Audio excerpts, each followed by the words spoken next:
एकजना भक्तले शिवजीलाई पुकार्दै भनेछन् रे, प्रभु, मैले सबैलाई सम्मान सहयोग प्रेमपूर्वक नै गरेको छु। म शीतल छु, म विशाल मनको छु, म भावुक छु, कसैको कुभलो चिताउँदिन। तैपनि मेरो चित्त दुखाउने धेरै भए।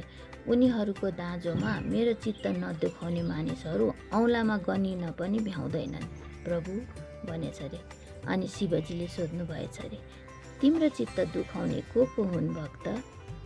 सबैको नाम पालै पालोसित भक्तले भनेछ रे। अनि शिवजीले भन्नुभएछ रे, आज तिमी घर जाऊ, भोलि बिहान मेरो मन्दिरमा तिमी आऊ। यति भनेपछि ती भक्त घर फर्केछन्। भोलिपल्ट बिहान सबेरै भक्त शिव मन्दिरमा पुगेछन्। त्यहाँ उसले धेरै व्यक्तिहरू देखेछन्, जसले उसको चित्त दुखाएका थिए। ती सबैलाई त्यहाँ उसले देखेछ। उनीहरूलाई देखेपछि ऊ त्यहाँ चुपचाप बसेछ। केही समय पश्चात शिवजी आउनुभएछ।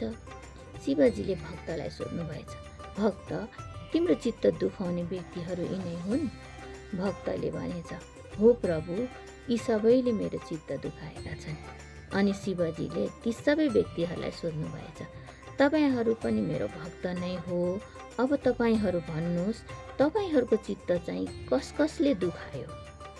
अनि त्यहाँ उपस्थित 15 जनाले एकै स्वरमा भनेछन्, हाम्रो चित्त हजुरको यो प्रिय भक्तले नै दुखायो प्रभु।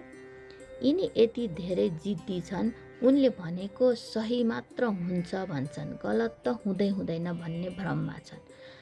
राम्रो मनकारी छन्, सबैलाई सहयोग पनि गर्छन्, तर कहिलेकाहीँ यस्तो अमिल्दो कुरा गर्छन् जसलाई स्वीकार्नु अपमानित हुनु हो भन्ठान्छन् प्रभु। यही भनेपछि शिवजीले ती सबैलाई घर जानुहोस् भनेछन्। अनि ती भक्तलाई सोधेछन्, तिमीले जवाफ पायौ त? भक्तले भनेछन्, अलि बुझिन प्रभु।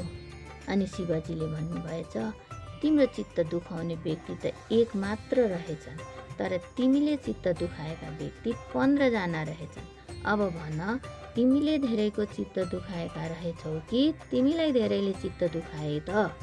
भक्तले भनेछन्, अलि प्रष्ट भएन प्रभु। अनि शिवजीले भन्नुभएछ, प्रष्ट नै छ भक्त। ती 15 जनामा हरेकले तिमी एक जना मात्र देखाए। तिनीहरू प्रत्येक छुट्टा छुट्टै हेर्दा त तिनीहरू एक जनाको चित्त तिमीले दुखाएका छौ। अब भन, तिम्रो नजरबाट तिमीलाई 15 जनाले चित्त दुखाए, तर ती 15 जनाको नजरबाट तिमी एक जनाले मात्र चित्त दुखाएका रहेछौ।